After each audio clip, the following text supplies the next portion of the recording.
Hola, bon dia. Ens hem reunit aquí aquest matí al Teatre Acadèmia per celebrar els 20 anys de trajectòria artística de Moreno Bernardi aquí a Barcelona.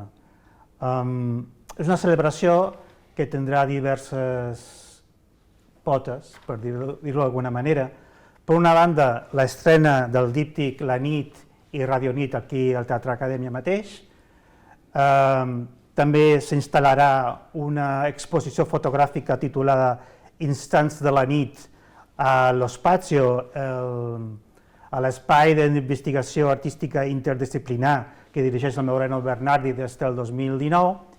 I a més, per qui vulgui, durant tot aquest temps es podran visionar dos documentals a YouTube que d'alguna manera el que fan és seguir el procés creatiu d'aquest díptic. Per una banda serà Les cartes de la nit, que és un singular intercanvi epistolar dels creadors implicats en aquest procés, i a més els veus de Radio Nit, que s'ha concebut més com un making of. I com a colofó d'aquesta celebració, al juny, a més, s'estrenarà L'olor eixordadora del blanc, dirigit per Stefano Massini. Parlem amb Moreno Bernardi. Qui és Moreno Bernardi? Per mi ha sigut molt complicat definir-lo perquè un cop que vaig entrar en el seu món vaig descobrir que era un creador amb molts rostres. Podríem dir que és un actor que balla, un ballarí que composa i un músic que actua. En tot cas és un artista que travessa tots els llenguatges i totes les disciplines i que a més genera un univers creatiu propi, tan singular que ell mateix ha impulsat una metodologia pedagògica pròpia que ha aplicat tant al món de la dansa com del teatre. Ara tindrem una conversa amb el Moreno Bernardi i a l'acabar deixarem uns minuts per respondre a les vostres preguntes. Si vols, comencem, Moreno. Bon dia i quan quieras. Bon dia.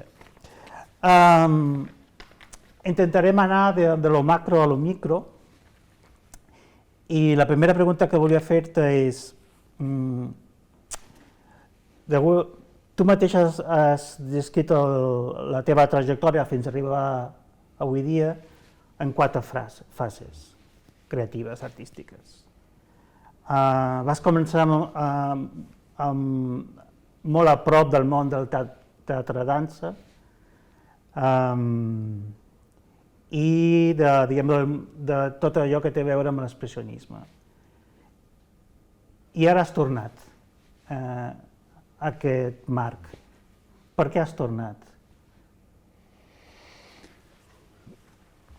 He vuelto a las orígenes de una forma involuntaria, no es un camino que yo haya construido. Yo he tenido las 3 formaciones a la vez, teatro, danza y música. Era un momento en Italia donde había la gran suerte y la posibilidad continuada de poder relacionarnos a nosotros, a la época, los jóvenes que se estaban formando, con grandes maestros y grandes referentes, con lo cual pasar de un lenguaje a otro, de una disciplina a otra, o incluso de un pensamiento teórico a otro, era muy fácil. Italia en aquel momento estaba en un gran momento de bienestar económico, cultural, artístico, con todas sus herencias, pero sobre todo eran los años en que abría las puertas muy fácilmente a los maestros europeos. Yo empecé desde muy pequeño a estudiar música y a estudiar danza, es decir, alrededor de los 10 años, las 2 disciplinas, y tuve la gran suerte de pertenecer al primer liceo clásico, que es como los estudios de bachillerato de aquí, que tenía internamente su propia y privada escuela de teatros con profesionales. Antes de la reforma, antes de que esto fuera cuestión de debate, y cuando llegué a la academia o a percibir por dónde quería ir, o por lo menos por qué estaba haciendo lo que estaba haciendo, no sabía que ya había llegado preparado de alguna manera. A los 20 años, cuando decides a qué academia inscribirte o los demás estaban un poquito más perdidos, yo ya eran casi 10 años que he estudiado todo esto. Mi primer enamoramiento teatral ha sido con Caroline Carson, con Pina Bausch. El teatro lo tenía muy claro, pero probablemente en aquel momento era la danza que regalaba nuevas cuestiones sobre la teatralidad, sobre cómo se podía concebir otra manera de ofrecer la expresión artística como una forma de arte, no solo de un punto de vista de la dirección, sino también de un punto de vista de la interpretación, con lo cual cuestionaba nuevos textos teatrales o estaba empezando lo que en Italia ya se definía como dramaturg, es decir, aquel escritor que no escribía en casa, pero directamente durante el proceso creativo regalaba lo que luego serían los textos definitivos de una pieza. Con lo cual era un momento donde se hacían muchas cuestiones que enseguida, muy rápidamente, se transformaban en nuevos perfiles profesionales o nuevas maneras ya aceptadas muy rápidamente como sistemas de nuevas situaciones de los trabajos de equipo. Mi enamoramiento con el teatro de danzas nació muy rápido y con el expresionismo creo que no tiene mucho que ver con el teatro, tiene que ver con mi cultura, con mi educación humanista y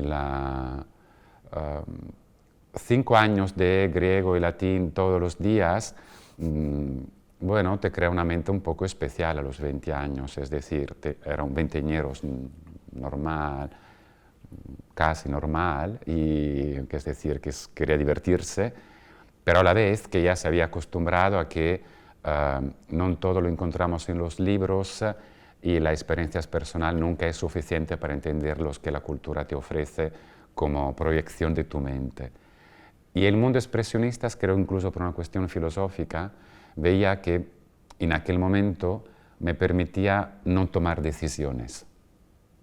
Con lo cual, el hecho de que me gustara bailar, pero ya era actor, estudiaba música, era un cajón suficientemente abierto y disponible como para no sufrir a la hora de decidir muy rápidamente categoría o definiciones. Ha sido más tarde, de más adultos, que entendí que no me interesaba lo más mínimo, ni el concepto de categoría, y aún menos tratar de describirme. Pero a los 20 años así que te lo piden, ¿no? Hay un poco la obsesión de ¿dónde quieres ir?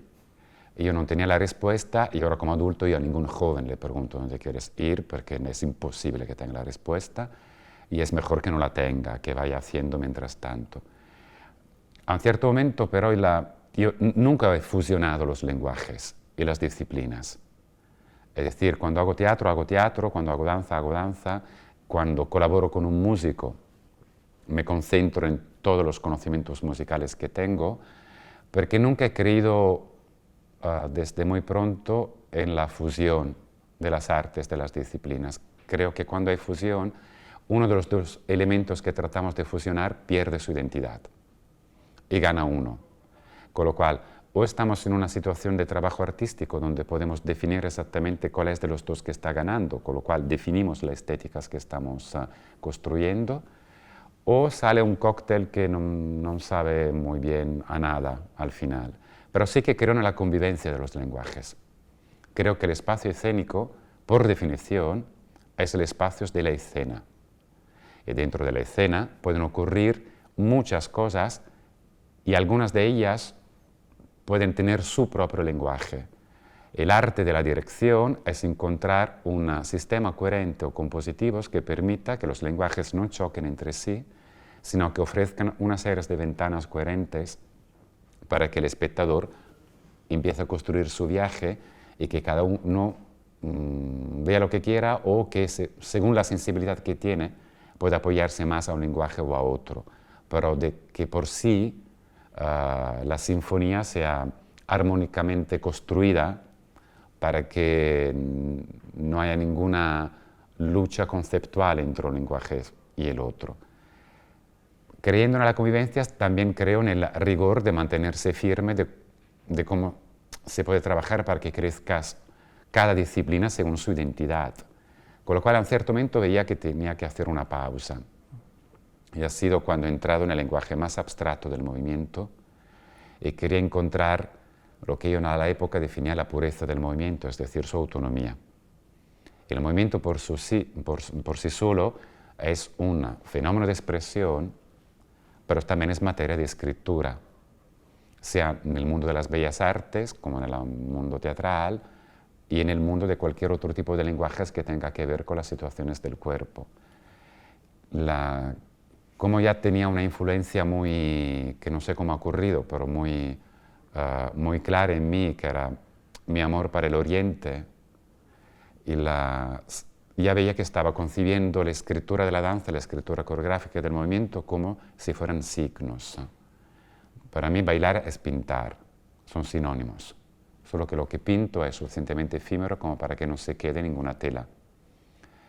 Pero me interesaba en aquel momento de que la gente descubriera todo lo que yo no escribía entre un movimiento y el otro. Para permitir este tipo de libertad de visión, entonces mi movimiento tenía que ser muy riguroso, muy preciso, muy claro y muy evidente de que yo estaba trazando colores y signos en el espacio. Esto me permitía paralelamente hacer una pausa con el teatro porque necesitaba entender qué le pasaba al actor, tradicionalmente hablando, por qué no podía ser tan preciso como un bailarín o no podía tener una mente tan rigurosa como la de un músico, que es casi una mente matemática. Empecé entonces a investigar más a fondo las dos disciplinas en cuanto a composición. Y con respecto al teatro, que es la disciplina que más nos interesa en el encuentro contigo, me preguntaba, ¿puede el intérprete en teatro llegar a tener el mismo rigor, la misma matemática compositiva que puede tener un bailarín o un músico, sin perder la esencia de la expresión teatral? Después de años veía que esto era posible. Yo tengo una especialización, por suerte, directamente con Nikolai Karpov, con la tradición rusa de la biomecánica teatral, con lo cual la descomposición de la materia teatral se vuelve muy ordenada en la mente del intérprete. Y estaba muy bien en esta fase. Luego creo que no ha sido un deseo mío, sino un deseo del entorno, donde el entorno me pedía de construir un puente entre lo que estaba descubriendo en danza y lo que estaba descubriendo en teatro. Y yo seguía convencido, por lo menos trato de mantenerme fiel a lo que investigo, de que no tenía que construir ningún puente. Tenía simplemente que descubrir la mente coreográfica del actor y la mente teatral del bailarín. Y lo descubrí. Y entré entonces en una fase donde tenía que codificar todo lo que había aprendido y crear un sistema de composición para el intérprete en teatro y un sistema de composición coreográfica para el bailarín. Terminado esta fase, probablemente es lo que los demás definen como método o metodología asociada a mi nombre, y yo no llego a tanto, pero bueno, mientras tanto he crecido, con lo cual he hecho paz con lo que he generado y lo asumo, y ha llegado la última, que es la actual, que es la tú defines. Entonces es una vuelta a casa, es como si hubiese viajado durante muchísimo tiempo sin la posibilidad de pasar por casa nunca. Y luego de repente dices, uy, he vuelto a casa, pero sigo estando en Cataluña y en Barcelona, con lo cual descubres que para mí Barcelona es mi casa y Cataluña es el país que yo he elegido, con lo cual no he tenido ninguna lucha de amor con Cataluña, es un enamoramiento. No he nacido aquí, no he tenido que construir una historia de amor porque he nacido aquí. Me he enamorado directamente y ha empezado el pacto de los sentimientos entre yo y los catalanes. Entonces he visto que he vuelto a casa, pero en una casa absolutamente nueva, con lo cual de repente los actores que yo tenía a disposición son actores catalanes, con lo cual es una vuelta a casa, pero en un país que no tiene la tradición de la que yo venía, tiene otro tipo de historia, las cuestiones eran completamente nuevas, y ahora sí que he vuelto al teatro danzas simplemente porque estoy convencido de que el teatro danzas no ha muerto y que está viviendo su nuevo renacimiento e incluso su nueva necesidad social. Y si me voy de la pregunta, tú me paras y me lo dices, No. pero me está gustando lo que me está saliendo, con lo cual te lo quiero regalar. No, es que quería preguntarte por lo del valor social. Es decir, Sí, porque, ¿sabes? Cuando yo he nacido en el 71, Con lo cual, alrededor de los 85 era cuando empezaba a ser, afortunadamente es consciente, porque ya tenía maestros que me decían, y ahora vamos a teatros, tienes que conocer la señora Pina Bausch, tienes que conocer Necrosius, Peter Brook, e incluso los textos de Coltés. Tienes que ver todas las direcciones de Chéreau. Esto ha sido un poquito más grande, más a los principios de los 90. Y era un momento de reconstrucción absoluto de lo que se entendía como concepto democrático de las artes escénicas. El teatro danza es, por historia, yo esto no lo he vivido, pero ha nacido justo después de la posguerra, con lo cual con la necesidad de reconstruir una autoestima que se había perdido, salvar o curar heridas de un punto de vista de la colectividad, con todo lo que esto significaba y toda la ignorancia que esto significaba, porque no se sabía cómo se podía curar heridas y probablemente luego se ha aprendido que no se pueden curar, se puede solo aprender a convivir con ellas. Y de repente entonces hay una serie de artistas, no solo Pinas, que introducen la palabra en la danza. El actor no se limita a ejecutar un texto, sino hace de su cuerpo un nuevo concepto de texto. La palabra no es solo la que digo, es también la que no digo y es la que no escribo. Y de repente hay dramaturgos que escriben y se muere de las ganas de que un director intervenga porque su palabra está destinada a ser dicha y no a ser leída. Y la sociedad necesitaba quitarse toda una serie de códigos que les había ofrecido un confort que estaba muy bien hasta que empezaron las guerras, los conflictos, el totalitarismo y todo lo que ha vuelto ahora. Y entonces el confort que necesitaba en aquel momento era cómo podemos no repetir el mismo error. El confort de antes era cómo podemos evitar aquellas cosas. No se evitó y de repente la gente se preguntaba, ok, muy bien, no somos capaces de evitarlos, podemos ser capaces de no reproducirlo. Durante un tiempo nos hemos autoconvencidos de que habíamos entendido que la historia se tenía que construir gracias a una serie de principios, manteniendo viva la memoria, y todo aquello no va a ocurrir otra vez. Creo que socialmente estamos viviendo el mismo idéntico peligro, hemos vuelto atrás, el autoritarismo está en todas partes, y el totalitarismo ya existe, simplemente que ha cambiado nombre, traje, contexto, y no viene desde arriba, viene desde dentro, viene desde la mentalidad. Con lo cual, socialmente, el teatro danza y toda esa revolución vuelve a ser necesaria porque no lo hemos aprendido bien. Nos hemos autoengañado de pensar que todo aquello lo podemos distinguir y reconocer cada vez que ocurre desde el exterior. Pero ahora tenemos que aprender a distinguirlos cuando pasa dentro de nosotros y estamos convencidos de que no.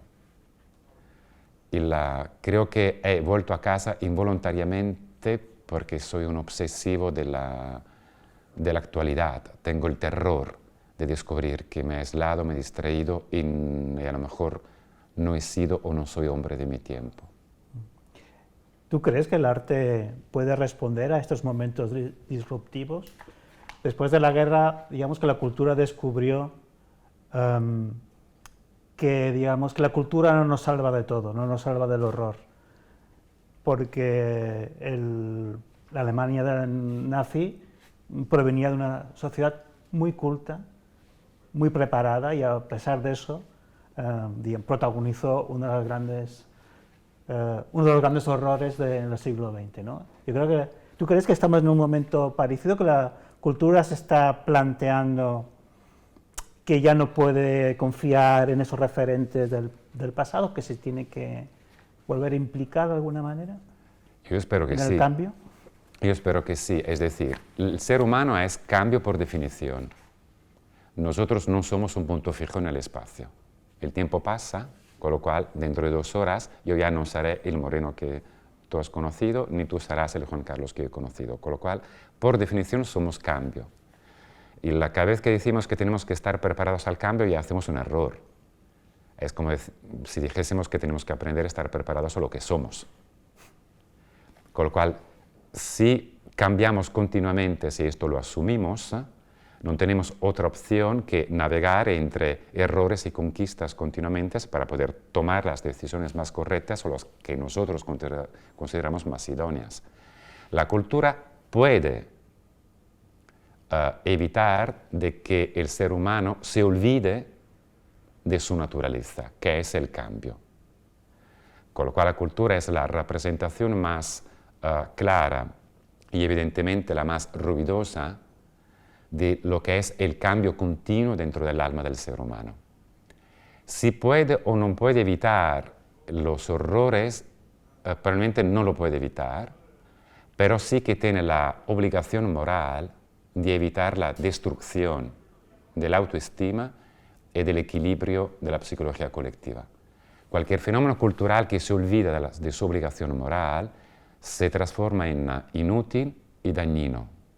La mente es muy poderosa, y es poderosa sea cuando es ignorante que cuando es muy culta. Una puede ser manipulada y la otra puede manipular. Nosotros tenemos la obligación moral de ser un espejo continuo de lo que somos, de lo que hemos sido y por dónde vamos, regalando un momento atemporal, efímero de reflexión, pero sobre todo un choque muy claro y evidente de lo que estamos haciendo, no de lo que están haciendo los demás. Interesante.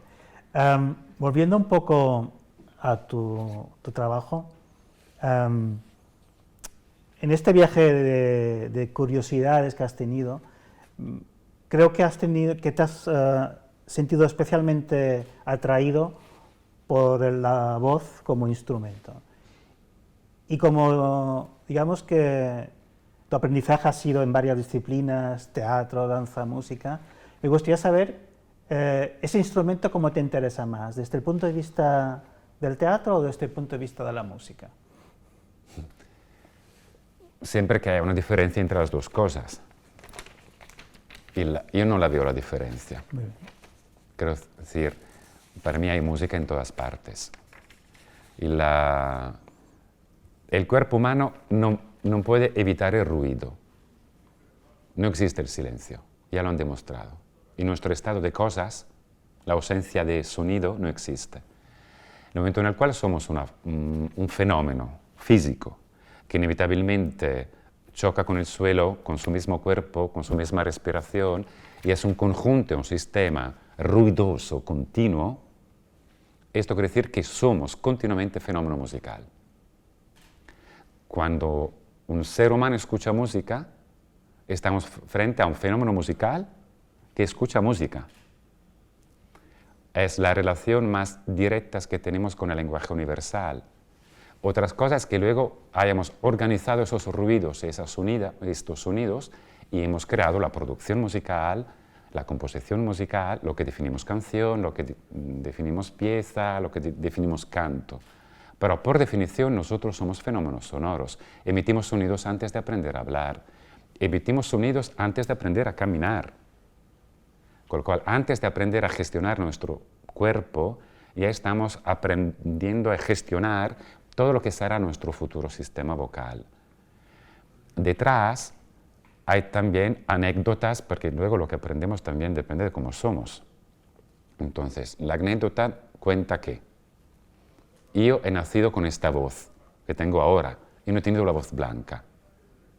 Con lo cual era el clásico niño pequeñito con la voz de trombón. Con lo cual era el niño raro perché tenía la voz gorda, perché la tenía baja, perché se escuchaba solo a él.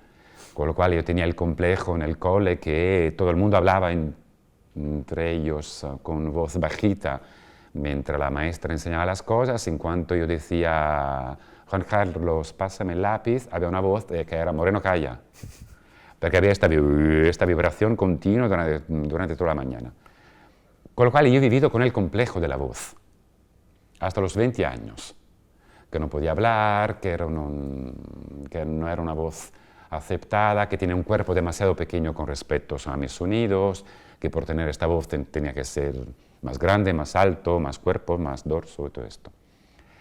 Y probablemente, incluso con las primeras piezas teatrales, como actor, siempre esperaba que mi personaje no tuviera más de 2 réplicas para no vivir la pesadilla de llegar a la voz de Moreno, cómo la gestionamos. Tenía el complejo que cada vez que había un coro yo tenía que cantar en playback. Todos los demás niños cantaban y yo abría la boca si no decía absolutamente nada, para evitar de molestar. Hasta que encontré una maestra de canto absolutamente extraordinaria que me dice: Moreno, acuérdate que la voz representa tu alma. Con lo cual, lo que está molestando no es tu voz, es lo que tú eres. Ahora entiendo que quería ayudarme mucho. En aquel momento, en realidad, que era un bloqueo absoluto. Entonces, ¿qué hacemos ahora? Porque si me estáis explicando que me tengo que aceptar a mí mismo, no sé, decírmelo de otra manera. Pero es verdad que yo muy pronto encontré el amor para los coros tibetanos. De hecho, luego me he vuelto budista y una serie de cosas. Los mantras y todo esto me alejaron por un momento a lo que me habían enseñado que tenía que ser voz y canto, y descubrí su poder continuo. Creo que siempre somos voz, incluso cuando no hablamos. Simplemente somos voz callada. ¿Comparas la voz con la respiración? Totalmente. En el momento en el cual hay vida, hay voz. Y la voz es el movimiento primario. El movimiento secundario es el movimiento del cuerpo. Y de hecho el movimiento del cuerpo cambia y hay tantos tipos de movimientos cuantos cuerpos hay en el mundo. Pero no podemos evitar de tener voz. Por eso callar a alguien es un gran abuso de poder. Porque se está callando la naturaleza humana. Yo puedo decidir de no levantarme en esta silla durante todo el tiempo de la charla contigo. Mas no puedo impedir de que tú oigas mi voz, porque no habría encuentro.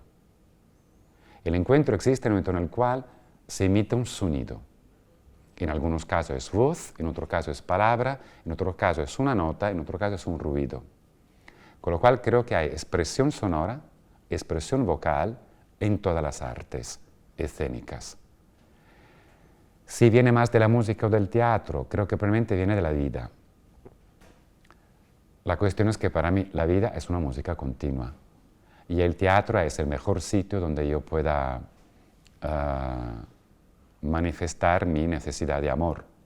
Con lo cual, cuando se juntan esas cosas, es donde estoy más feliz.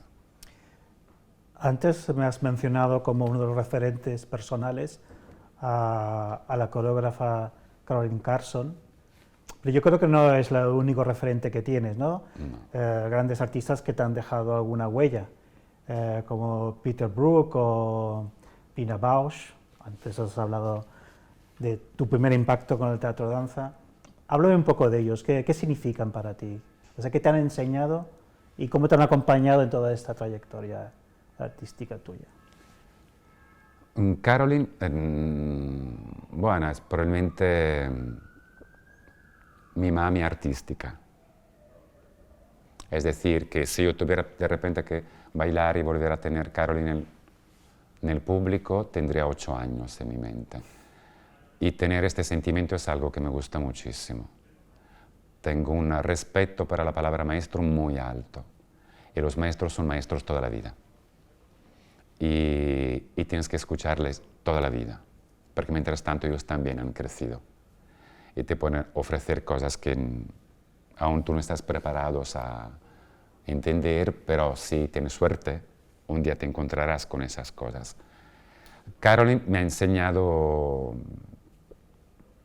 la primera vez que yo vi Caroline ha sido con Blue Lady, con lo cual con el solo probablemente más bailado de la historia de la danza, y que ella llevado en tournées mundiales durante muchísimos años, lo ha reconstruido, lo ha transmitido a otro bailarín y de repente yo veía a esta mujer absolutamente extraordinaria, rubia, altísima, con unos brazos larguísimos, que representaba, expresaba no sé cuántas mujeres en el mismo solo, no sé cuántos mundos y cuántos estados psicológicos en el mismo solo, y todo con una precisión extraordinaria, y me ha enseñado que el gesto es el umbral entre tu auténtica relación terrenal que puedes generar contigo mismo en cuanto a qué sentido tienes tú en este mundo y qué es lo que te toca hacer,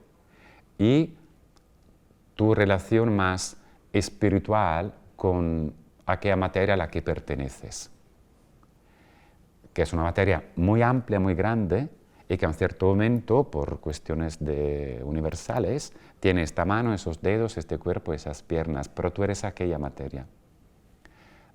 Caroline me ha enseñado que cuando bailamos, nunca bailamos solos, incluso en un solo. Y bailamos con alguien que físicamente no se puede manifestar, o que se ha manifestado, o que no se puede ver con los ojos prosaicos de la vida. Se pueden solo percibir con la mente artística o con la mente del espectador cuando sus puertas de la percepción se abren a formas que la vida normalmente no le regala, que es el arte. Y Caroline me ha enseñado a amar el arte y a amar el rigor y la precisión con la misma actitud con la que uno puede amar el ser más frágil que se puede encontrar a lo largo de la vida. Con lo cual, si yo soy una persona con una actitud muy doméstica con respecto a la práctica, que es decir, yo practico mi entrenamiento todos los días de mi vida desde que era pequeño, es porque alguien me ha enseñado que depende absolutamente de mí mi propia evolución. Y con suerte, los encuentros me permitirán un cierto tipo de evolución u otro, un camino u otro. Con Pina es la anécdota probablemente más poderosa, es decir, que yo tenía 15 años cuando mis maestros que tenían en aquel momento me dijeron ahorra dinero, vamos a Milano, vamos al Teatro Lírico, tienes que ver algo nuevo, y de una señora que se llama Pina Bausch. No me explicaron absolutamente nada. Yo tenía 15 años, con lo cual tampoco, no existía internet, absolutamente nada, no podía poner Pina Bausch en el Google, con lo cual o rápidamente encontraba un libro o algo o no confiaba. Y era Palermo, un espectáculo histórico de Pina, uno de aquellos espectáculos que ella luego, con los que luego generó toda una metodología de laboratorios largos en una ciudad. Y Palermo, por los que no han tenido la suerte de verlo, empieza con una pared, nella cuarta pared del escenario, y vives un momento de angustias muy fuertes porque ves que te quita el aire. Y es muy curioso, porque dices, nunca hay ventanas en un teatro, porque la presencia de una pared me quita el aire, cuando el escenario en el fondo tiene una pared. Y era pura percepción. En cierto momento esta pared caía encima de sus ruinas, exactamente como ocurrió con el terremoto en Sicilia. Empiezan 3 horas de teatro danza puro, de aquellas producciones espectaculares que pasan 7, 8 pianofortes, el escenario se llena de agua, se vacía de agua en 2 minutos. Yo lloré todo el tiempo y no entendía absolutamente nada, si estaba soñando, si estaba en otra realidad, tenía el terror de que alguien me preguntara qué te ha parecido, porque cada vez que veía algo me había olvidado la escena anterior, porque eran demasiadas cosas. Y me pasé 2 días, y esto es real, mudo, sin hablar con mis padres, con mis amigos, con nadie. Y después de 2 días piqué la puerta a mi maestra de danza de aquel momento y le dije, lo he entendido, o esto o nada. Ella me dice, vale, muy bien, entonces hay que aumentar las horas de clase. Estos son los primeros libros que tienes que leer. Las próximas semanas llega Peter Brook, lo tienes que conocer. Conocer se refería como espectador. Y yo a partir de ahí no he tomado otra decisión a lo largo de mi vida. Peter Brook, tuve la suerte de haber visto una barata, no entendía nada, porque además me faltaban datos sobre la mitología y pero dije, si el actor significa esta capacidad de hacerme sentir pequeño y poderoso a la vez, En el teatro hay algo que no quiero abandonar absolutamente nunca en mi vida. Y mis maestros me decían, no decidas ahora, hazlo todo. Pero no me da tiempo a hacerlo todo, es toda una cuestión de organización. Yo digo, vale, muy bien. Y Peter Brook es mi referente de cuando me enamoré de los cuentos, de cuánto es bonito contar historias, contar cómo funciona el ser humano, contar que no estamos solos, que la diversidad es nuestra naturaleza por definición y que no importan en el arte, los idiomas, los colores y las culturas, sino importa el happening, el evento, que lo que está ocurriendo en aquel momento, por muy preparados que sea, está ocurriendo realmente para ti solo y exclusivamente en aquel momento, con lo cual un nuevo concepto del tiempo del evento. Y un poco después vi La Tempesta de Shakespeare, hecha por Peter Brook, y todo el cuento de la tempesta, del barco que se destruye a sí mismo por los vientos, está construido con Mamadou, que era uno de los actores históricos de Peter Brook, y con uno de esos palos enormes de la lluvia, y solo moviéndolo, tú veías el barco, ves la lluvia, y decías, wow, el teatro no es solo rigor, es un rigor para llegar a la magia pura. Probablemente son los 3 nombres que me han enseñado que puedo ser un mago. Me gustaría rescatar una palabra que acabas de mencionar hace un momento, que es la palabra maestro. No sé si incluso por ser italiano eso tiene un significado aún más grande, ¿no? Explícamelo, ¿qué es un maestro? Por ser italiano tiene un significado que da miedo toda la vida. Y porque desde pequeño se hablan de los maestros, que escucha a los maestros, tienes que encontrar tu maestro, si tendrás suerte solo cuando reconocerás un maestro.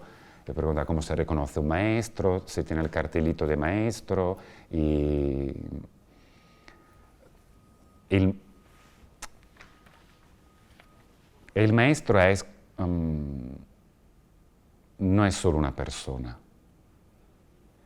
Es alguien que por circunstancia te abre una puerta a un mundo donde de repente no se camina como en el mundo normal, pero donde descubres que probablemente la vida sería extraordinaria si todo el mundo pudiera llegar a aquel lugar.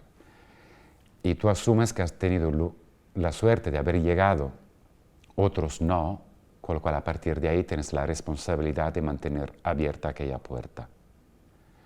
Y tienes el gran peso de que está empezando un encuentro que un día se llamará herencia. Y tú empiezas a pertenecer a una historia mucho más grande que la tuya y mucho más poderosa que la tuya.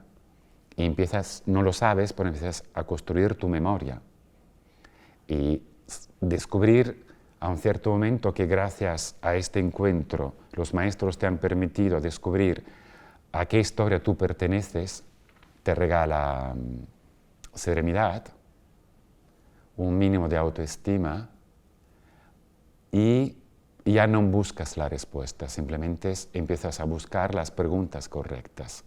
Con lo cual lo que le debes a los maestros es haberte puesto en un sitio de una historia muy larga.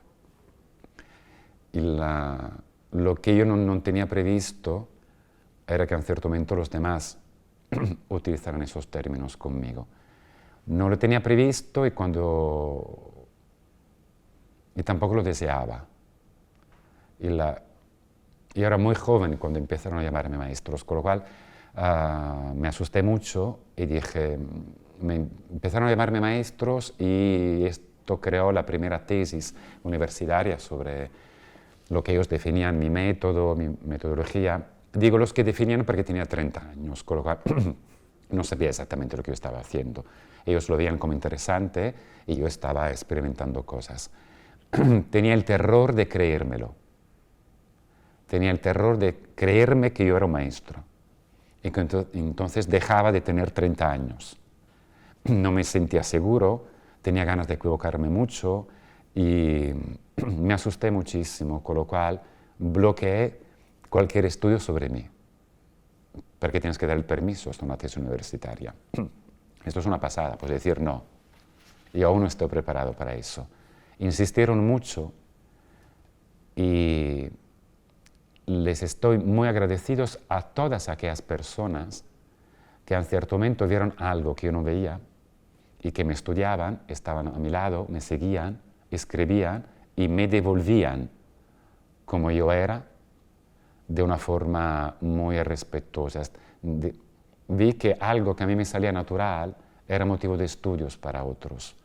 Y como ellos me devolvían las cosas, era reflexión de por qué yo soy así, entonces soy de esta manera, porque hace 10 años estaba haciendo aquella cosa, y a lo mejor ahora que me estoy cuestionando esto, a otros le permiten esto.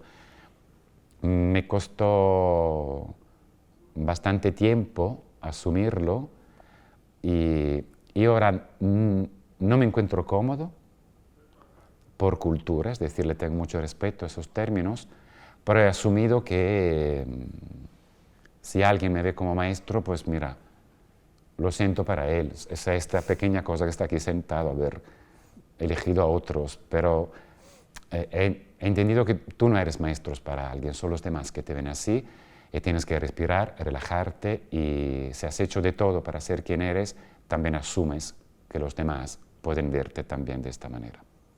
¿Y de dónde nace la necesidad de crear un método propio, un léxico propio? Nació de la necesidad de... no lo sé. Es una buena respuesta. Sí, no lo sé. Me salió muy natural. Es decir, podría construir una respuesta muy interesante y decirte que era por inquietud y por... vengo de una familia de inventores. Con lo cual en mi familia han inventado cosas extraordinarias y que incluso luego han permitido la evolución de muchas cosas que estamos utilizando ahora. Con lo cual, a pesar de que yo sea un artista, veo de un input continuo de si esto lo hacemos al revés, y si esto lo pegamos así, ¿qué máquina puede salir? ¿Qué coche puede salir? ¿Qué nevera puede salir? Y yo he tenido adultos de este tipo a mi alrededor, solo que amaba las letras, tenía un alma más humanista, pero había algo, está muy de moda utilizar el término laboratorio, pero quiero decir, he tenido un padre que estaba en un laboratorio nocturno todas las noches, yo estaba a su lado construyendo el motor de un coche al revés y cómo se podría poner 5 ruedas en lugar de 4 o 3 en lugar de una y no entendía nada, pero dormíamos muy poco, yo me divertía. Creo que, porque a veces para entendernos como artistas siempre buscamos motivaciones en nuestra biografía artística, pero en realidad vinimos de algo que no tiene nada que ver con el arte, que se llama familia o circunstancias o contexto. Y a lo mejor era inevitable que yo me inventara algo, porque han hecho de todo para que yo me llenara de preguntas continuamente. Artísticamente hablando, a lo mejor tiene que ver con lo que trataba de comunicarte antes, que cómo era bailarín por un lado, actor por el otro, y pasar continuamente de una disciplina a otra, a un cierto momento lo hacía tan rápido que no me daba cuenta que estaba construyendo sistemas de rapidez para pasar de un lenguaje a otro. Y a un cierto momento, cuando hice una pausa, este sistema de rapidez veía que tenía un sistema en un lenguaje y otro en otro. Pero como tenía visiones estéticas que no sabía explicar, a lo mejor tenía la necesidad de formar a mis intérpretes para que entendieran mi mundo. Es decir, si tú tienes un mundo que no sabes estéticamente cómo definir, no puedes pedir a los demás de que estén preparados a verlo, a analizarlo, a entenderlos, entonces a pedirle después de interpretarlos. Les tienes que formar en un cierto momento y decirles esto. Y ha sido un momento maravilloso, porque en aquel momento sí que vi que estaba difundiendo algo, porque yo desaparecí por completo. Y mis mismos intérpretes ahora son grandes informáticos de lo que yo he creado, no son usuarios, lo conocen mucho mejor que yo. Son ellos que lo pueden transmitir, que lo pueden difundir, porque yo no lo he probado sobre mi piel. Yo experimento otras cosas sobre mi piel. Y en un cierto momento, aunque yo siga complicando las cosas, siempre los intérpretes le contesto, pero esto lo sabes tú mejor que yo, cómo funciona. Y creo que lo estoy pensando ahora por hablar contigo, pero creo que la necesidad no era artística, era humana. Necesitaba que mis intérpretes me entendieran. Y como lo que yo veía no tenía lenguaje, lo tenía que construir para poder hablar con ellos y que ellos pudieran serenamente hablar conmigo. Siguiendo un poco tu trabajo, por lo que puedo encontrar y leer, creo destacar dos aspectos, que es por un lado tu cercanía a la música contemporánea y por otro lado a la poesía.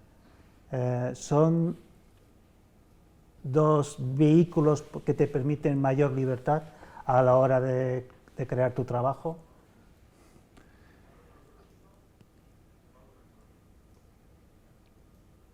Io hago teatro y danza perché no he nacido con el don de la palabra escrita. Si hubiese nacido con este don, sería o poeta o compositor. Compositor de palabras y música. Y probablemente hago todo lo que hago por no ser poeta. Si no, me hubiese encantado poder comunicar todo lo que trato de comunicar en 4 versos extraordinarios. Y no tengo esta capacidad. Tengo otra y tengo otro don. Y para mí una manifestación artística siempre es poética.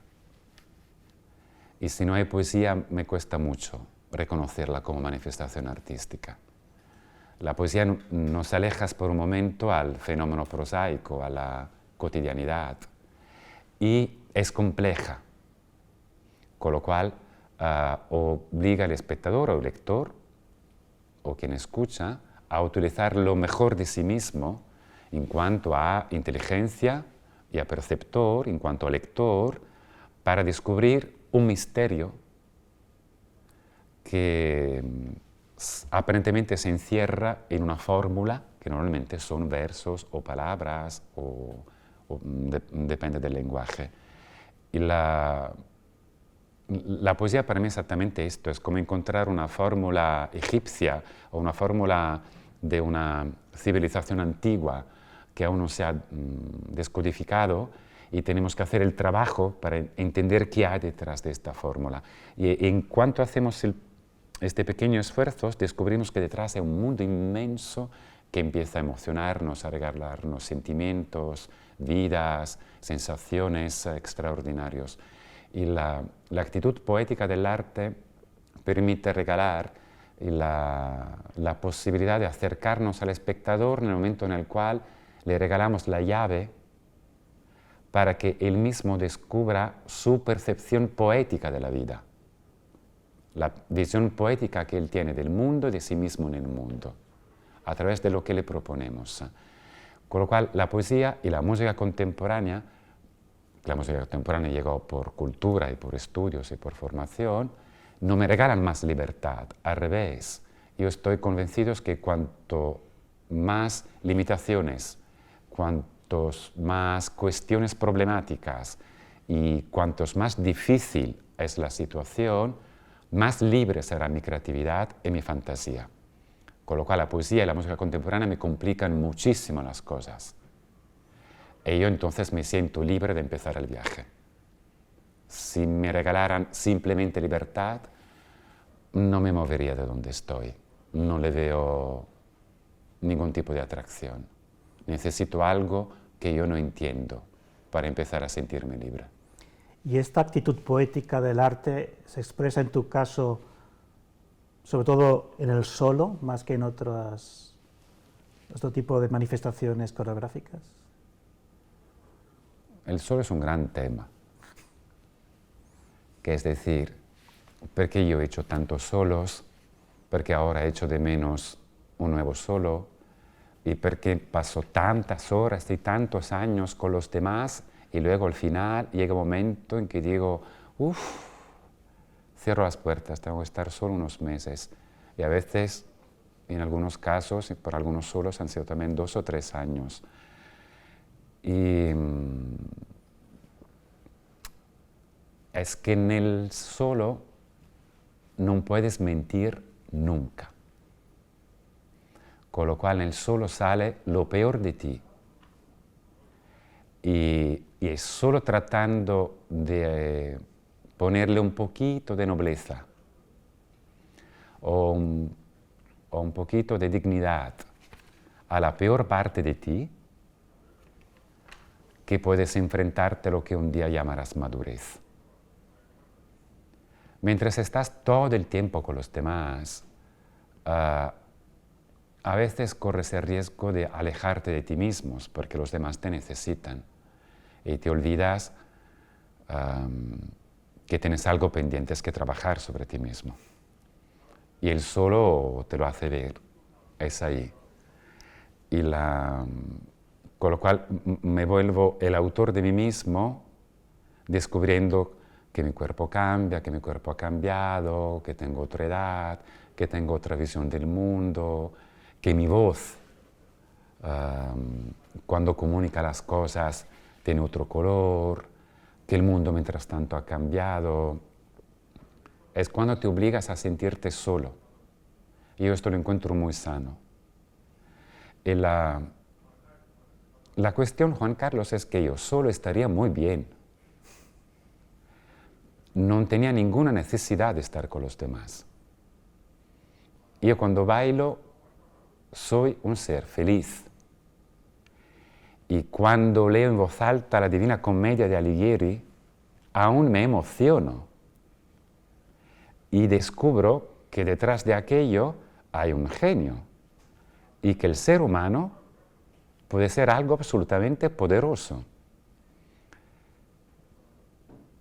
Pero como tenía el miedo de volverme un ser con problemáticas con respecto a las relaciones sociales, me he obligado a estar con los demás, a abrirme y probablemente he empezado a enseñar por ese motivo, para no volverme loco y para no enamorarme demasiado de mí mismo, para no descubrirme un artista bueno, pero con una incapacidad muy alta de comunicación. Tenía miedo de perderme, de enamorarme de lo que estaba haciendo y perder el mundo, la historia, los hechos, las generaciones, y me costó mucho. Tanto que cuando empecé a relacionarme con los demás, bueno, he necesitado un tiempo para suavizarme, porque no entendía lo que me preguntaban, porque esas preguntas nunca me las había hecho o no las encontraba útiles. Y descubrí la cosa tan extraordinaria que probablemente la cultura italiana me ha regalado, pero aún no lo había entendido, del arte de la conversación, que es el momento bonito que estoy viviendo contigo. Cada vez que alguien te pregunta algo, si es auténtica la pregunta es un acto de amor, porque en realidad no lo sabe, pero te está recordando que todo lo que tú estás haciendo no lo haces solo para ti. Y esto hace estar bien. Todo esto que te evoca el solo, de alguna manera también te lo evoca el teatro de Coltés. Sí.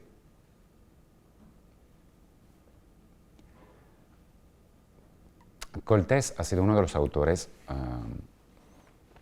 por los que he tenido más obsesión.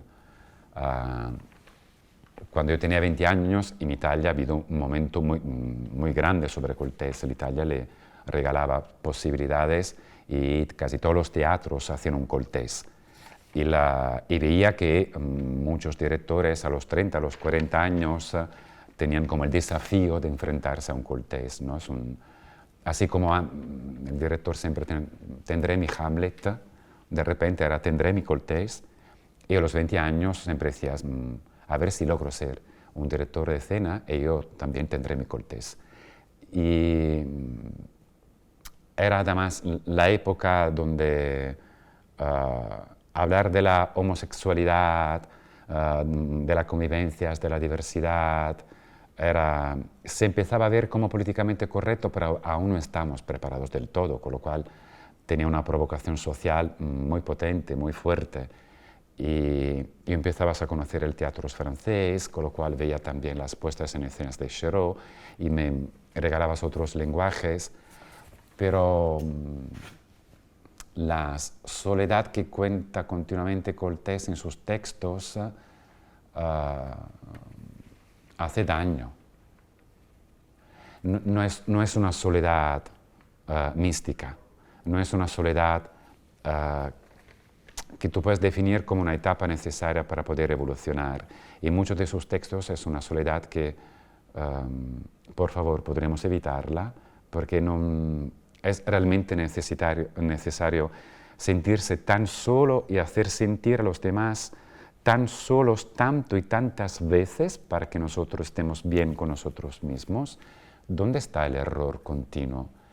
Y también veía que Coltés me enseñó que detrás de una soledad también hay una petición de algo que no recibe respuesta, que a lo mejor si la recibiera se quedaría satisfecha la soledad y pasaríamos a otro tipo de soledad. Pero ser solo por ser diverso es una cuestión. Ser diverso y sentirte solo entre los diversos y ya complica bastante las cosas. Y Coltés cuenta esto, y probablemente esto es un estado de ánimo que yo he vivido mucho en mi vida, por lo menos hasta los 30. La soledad que Coltés cuenta es la soledad que nosotros como sociedad hipócrita generamos. Con lo cual este señor está solo. ¿Tú cómo te pones frente a esta soledad? ¿Te interesa, no te interesa? ¿La has generado tú? ¿O la necesitas para sentirte que tú eres mejor, más poderoso, con un bienestar más cómodo? ¿O que incluso lo puedes juzgar? ¿Los juzgas porque no es como tú o lo juzgas porque estás solo? Y si descubrieras que no estás solo y que hay muchos como él, no tendrías la valentía arrogante de juzgarlos continuamente por su naturaleza. Pero a la vez, la soledad de Coltés te regala mucho amor, porque Coltés escribe como escribe. Escribe un francés culturalmente extraordinario. Es decir, la gran revolución literaria de Coltés para mí es personajes callejeros, en algunos casos, tremendamente prosaicos en su psicología en cuanto a relaciones humanas con su entorno próximo, el privado y el más grande, que es la sociedad, con lo cual se permite un lenguaje verbal bajo, palabrotas, vulgar, y un lenguaje que en nuestros contextos sociales no aceptaríamos, pero lo haces con una sintaxis, un ritmo y una capacidad de la terminología gramatical y de la semántica fraseológica de la estructura de la lengua, como si estuviésemos leyendo Racine o cualquier clásico de la literatura francesa. ¿Cómo se hace esto? ¿Se puede ser a vanguardia manteniendo un clarísimo respeto para los clásicos? ¿Puedo ser absolutamente vulgar porque es la forma que necesito para comunicar lo que quiero comunicar, sin olvidarme que estoy haciendo arte, y el arte, por definición, no es un acto vulgar, es un acto noble? ¿Se puede conjuntar todo esto en una única literatura? Sí, y los grandes escritores lo hacen, y los grandes dramaturgos también. Con lo cual, Coltés para mí representa un desafío enorme y me ha provocado la gran pregunta de cómo puedo lograr una forma teatral donde todo el mundo pueda reconocer un cualquier ser humano que haya encontrado en su vida por la calle, pero con un tipo de teatralidad que no es puramente realista o naturalista o simplemente una fotocopia o teatro de representación, sino que le recuerda cuánto es compleja y puede ser noble la semántica del lenguaje teatral. Tengo la sensación de que cuando que tú concibes un texto, igual que una partitura, y que usas las palabras como si fueran notas, porque hay una constante, creo, en tu trabajo que es que concibes los textos como un material infinito de investigación. Lo hiciste con Hamlet, con Romeo y Julieta, La voz humana de Cocteau, y ahora con La noche antes de los bosques de Coltés, donde vuelves y vuelves, pero siempre desde una nueva aproximación, es decir, es un material que te permite infinitas posibilidades de adentrarte en ese material. ¿Tú lo ves así? ¿Es eso? Sí, lo veo así. Y los clásicos probablemente son estos, es decir, son aquellos textos a los que siempre puedes volver. Con lo cual, cuando yo descubro que dentro de un texto hay un gran poder o una posibilidad muy alta de autoconocimiento, artísticamente hablando, no lo abandono. Lo puedo abandonar públicamente, es decir, que mientras tanto realizo otras cosas, pero yo siempre estoy haciendo más cosas a la vez, con lo cual me mantengo vivo en aquello. Exactamente como los libros buenos que nos gustan, que volvemos a leerlos 10 años más tarde y descubrimos más cosas. Descubrimos más cosas porque estaban escritas más cosas y porque 10 años después nosotros probablemente estamos preparados o tenemos otro tipo de sensibilidad como para percibirlas. Y yo tengo la suerte de ser un lector privilegiado, es decir, leo cosas que luego puedo realizar en teatro. Y esto es un privilegio muy grande. Y poder ver el texto como partitura es ver el texto teatral por lo que es. Palabras destinadas a ser dicha y que termina su camino artístico en el momento en el cual un director de escena la expresa públicamente en una determinada forma, en una nueva estructura lingüística que es la teatral. Y cada vez que yo entro en una palabra, la oigo y necesito oírla continuamente. Oigo música probablemente ahí donde no la hay. Y el texto me permite hacer un momento una pausa de todas las voces que oigo para poder enfocar aquella única palabra que se ha escrito. Con lo cual la palabra a mí me calma. Es un trabajo sobre la tranquilidad lo que hago con respecto a la palabra. Tardo mucho en llegar en ella porque no soy un tranquilo por naturaleza, con lo cual tardo mucho tiempo a calmarme. Pero llega un momento en que la hiperactividad de un laboratorio o de un trabajo necesita una voz muy grande que diga, esta es la voz. Y es cuando empiezo a oírla. Y es cuando empiezo a ver que todas las palabras del personaje están en todas partes. Y tengo que construir la relación que hay entre el personaje y su búsqueda para la palabra. Porque el actor deja de buscar la palabra porque se la ha aprendido.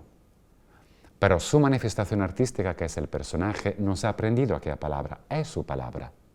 Y tú como espectador tienes que tener el privilegio de poder ver que así como yo hablo en escena, no es lo que yo he aprendido como actor.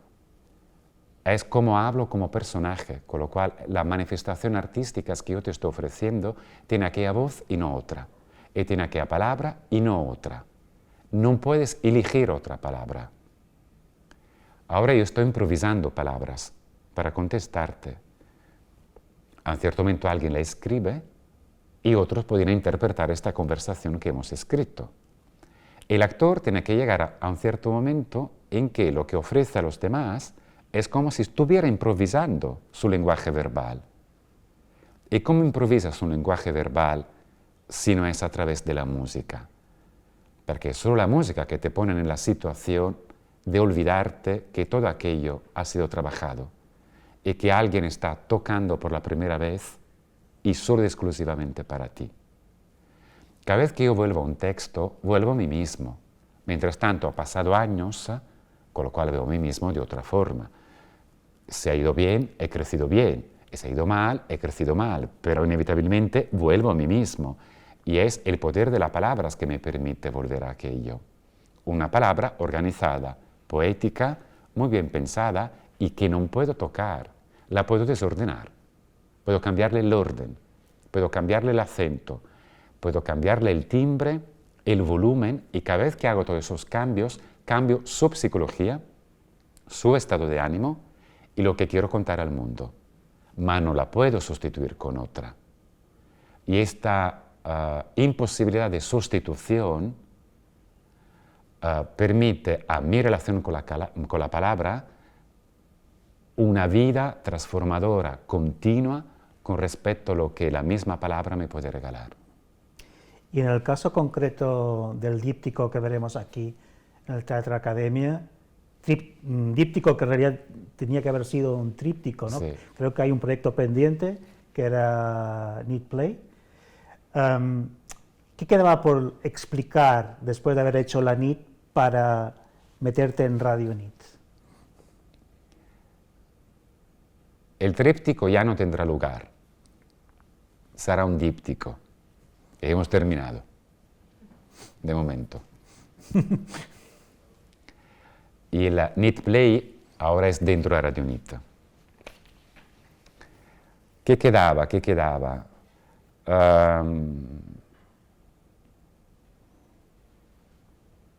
Hago una confesión pública, porque me lo estoy pasando muy bien contigo, que es, de una forma muy naif e infantil, a mí me hubiese gustado ser Beethoven, haber escrito la novena sinfonía. Pues no ha sido así. Soy moreno y no he escrito ninguna novena sinfonía. Pero veía que la NIT, col text, el texto y todo lo que había encontrado teatralmente, a un cierto momento me permitía quitarme el capricho de ser compositor musical de palabras teatrales destinadas a ser dichas e interpretadas por actores y no por músicos y cantantes. Con lo cual yo pensaba, ok, se puede escribir una partitura que no es una estructura, un sistema gráfico para que cuando el actor lo reciba, ya ahí encuentra todas las indicaciones para decirlos. Y como los dice, ya es emoción, ya es teatro. No lo hacía, no tenía el tiempo para ponerme en esto, pero lo deseaba firmemente. Yo la NIT lo he construido directamente con los actores, es decir, no trabajaba con el texto entre manos, trabajaba con sus voces. Ellos con mucha paciencia me tenían que repetir las réplicas porque yo no las quería leer, porque yo quería enamorarme del coltés dicho por aquellos timbres, no por mi voz imaginaria. Entonces imaginaba que si llegaba a Radio NIT, que es decir, una versión de la NIT que haces un homenaje absoluto al concepto palabra y al concepto voz, hubiese sido con el mismo método, trabajando directamente con ellos. Justo cuando teníamos que empezar la composición de Radio NIT, llegó el estado de alarma. Nos encerraron en casa. Y dije, ok, vale, muy bien. Encerrados todos en casa. Encontramos un método para seguir ensayando la NIT vía Skype. No sé cómo se hace esto, pero lo encontraremos. Y tengo mi gran posibilidad. Ahora me aíslo durante 15 días, que nadie me moleste, y yo escribo la partitura completa de Radio NIT. Para más voces, para un canto, y no sabía exactamente lo que iba a hacer, simplemente porque no sabía exactamente lo que estaba diciendo. Se me estaba atreviendo demasiado, si era solo un capricho, pero mira, como nos encerramos en casa, ¿por qué no intentarlo? Me había dado un timing, 15 días, me pasé 15 días con pantallas de ordenadores, micros, sistemas gráficos que me estaba inventando y he compuesto una primera voz, una segunda voz, un canto, efectos sonoros y todo lo tenía en mi oído. Con lo cual tenía más voces a la vez en mi oído, tenía las voces de Guillem, las voces de David, la voz de Mónica, que luego han sido y siguen siendo los intérpretes de Radio Nit, y me estaba divirtiendo. Era esto, me estaba divirtiendo. Aún me acuerdo del día que dije, he terminado, he escrito mi sinfonía, y las envié a los intérpretes y dices, muy bien, ahí la tenéis. Pero no sé si lo que acabo de hacer es una tontería o tiene sentido solo en mi mente. Hemos esperado hasta mitad de mayo, que ha sido cuando hemos podido salir. Ellos la aprendieron, yo cerré los ojos y la escuché, con lo cual era la primera vez que yo escuchaba realmente todo lo que había escrito y ellos se escuchaban entre ellos, porque cada uno en su casa se había preparado. Y tenía sentido y era exactamente lo que yo había imaginado. Entonces entendí lo que quedaba después de la Nit. Creo un pasito más sobre la investigación del concepto autoría.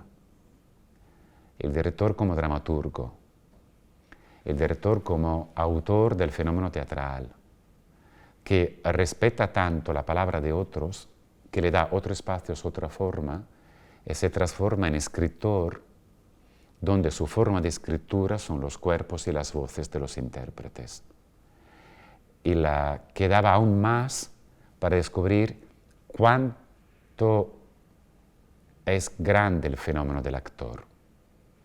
Sin intérpretes no hay teatro. Gracias a los intérpretes conocemos todos los autores de todos los lenguajes artísticos. Si no fuera por los pianistas, no conoceríamos a Rachmaninoff, con lo cual les debemos muchísimo a los intérpretes. No tendríamos los grandes genios de la música si no fuera por ellos. Creo que tienen un papel prioritario en el mundo del arte y muchos más importante de cómo se les trata normalmente. Mi teatro no existiría sin ellos. Ellos sí que existen sin mí. Su arte existe sin mí, el arte de la interpretación. Mi arte sin ellos no, sería totalmente inútil.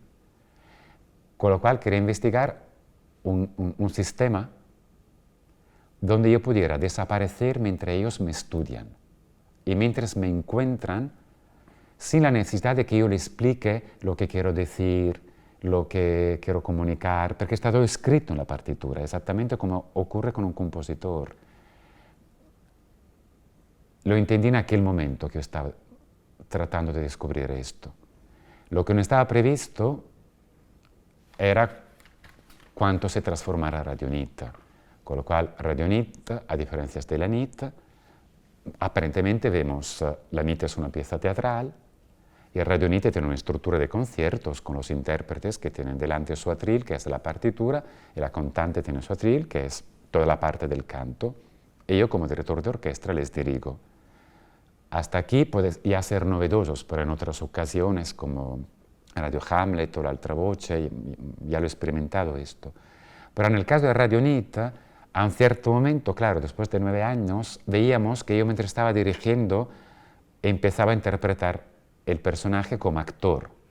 Y se ha creado un papel muy ambiguo de poder ver el personaje de Coltés en mi rostro, en mi mirada, en mi cuerpo, aparentemente mudo, porque mi voz son las voces de los demás intérpretes, y hemos estudiado un sistema gestual que permita a ti, espectador, ver los gestos del personaje, y a ellos los gestos del director que mantiene viva la partitura. Llega un momento en que no sé cuántas manos tengo y cuántos brazos tengo, con lo cual, justo cuando estoy descubriendo un nivel altísimo de lo que puede ser un actor, también he descubierto, sin saberlo, un nivel muy alto de lo que puede ser un director cuando éste tiene la suerte de ser también intérprete. Con lo cual, vuelvo a las experiencias de ser intérpretes mientras dirigo. Y esto no lo sé cómo definir, pero es uno de los regalos más grandes que mi trabajo artístico me ha ofrecido. Podríamos continuar la conversación durante mucho tiempo. sería abusar un poco de la paciencia de los otros que están al otro lado. Que a lo mejor ya la han perdido, ¿no? Sí, igual. En todo caso, para acabar, quería agarrarme a un parámetro que acabas de mencionar, que es el tiempo. Creo que no es nada habitual que un proceso creativo dure 9 años. Y me gustaría saber, en esos 9 años, cómo ha evolucionado el vínculo con tus intérpretes, y si te podías imaginar ahora estos dos proyectos sin ellos. ¿Cuánto hay de construcción sobre sus cuerpos, sobre ese tiempo compartido, largo tiempo, que es un trozo de vida prácticamente? Quiero que me expliques un poco cómo ha sido eso.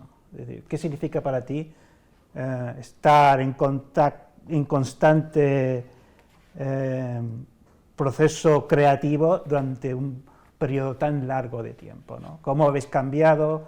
¿Cómo ha pasado el tiempo atravesado este proyecto? Y con esto acabaremos. Sí, ha cambiado muchísimo. Hay que pensar que hace 9 años yo era más joven y ellos eran chicos. Ahora empiezan a ser adultos. Con lo cual, la relación con David y Guillem empezó de profesor-alumnos. Luego el vínculo se ha transformado en otra cosa. Y empezó como un deseo de los tres de investigar algo con respecto al intérprete y a la composición. Veíamos que no podíamos compartirlo con los demás, que lo hacíamos por puro placer. A un cierto momento veíamos que la cosa se estaba haciendo seria y a lo mejor teníamos que hacer el saltito de asumir que lo que estábamos haciendo lo podíamos ofrecer y compartir con el público. Han empezado los primeros estudios, veíamos que podíamos ir más lejos y hemos seguido trabajando. Ha cambiado el vínculo en el sentido que ha aparecido la NIT, con lo cual si antes nos ha unido el deseo, durante los nuevos años lo que nos unía era lo que hacíamos. Y cuando lo que te une es algo que haces y que ves y que tiene un nombre y tiene una estructura y tiene un porqué, y el vínculo es cada vez más honesto y más auténtico, incluso más sereno. No es habitual que un director se mantenga durante 9 años en el mismo proyecto, pero tampoco es habitual que 2 intérpretes, por pura estima hacia ti y por autoestima hacia su proyecto de vida, se mantengan a tu lado durante 9 años. Yo he aprendido con ellos cuánto poderoso puede ser el vínculo con los intérpretes, más allá del vínculo de que ocurre en la pieza. Yo no puedo evolucionar como investigador y como poeta de las artes escénicas sin intérpretes y sin proyectos largos. Con lo cual, un escritor puede quedarse 9 años para escribir un libro y nadie lo sabe, y es una decisión que hace él.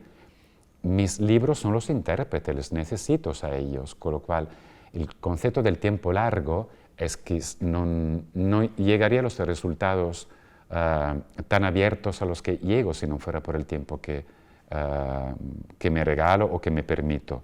Y a ellos le debo la continua presencia.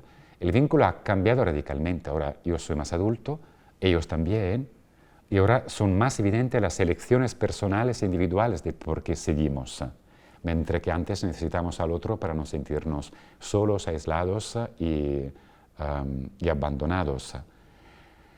Si veo la NIT o Radio NIT sin ellos, yo creo que Radio NIT sin ellos, no. La NIT sin ellos no las veo, pero sí que si la vida nos lo permite, me gustaría que fueran ellos que transmitieran la NIT a otros intérpretes y que hiciésemos las experiencias de repertorio. Pues muy bien.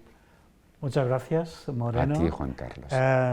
No sé si hemos despertado curiosidad en alguien y quiere satisfacer esta curiosidad haciendo alguna pregunta. No sé si hay alguna pregunta y si no, cerraríamos esta conversación. Vamos a esperarnos un minuto a ver qué pasa al otro lado de esta realidad.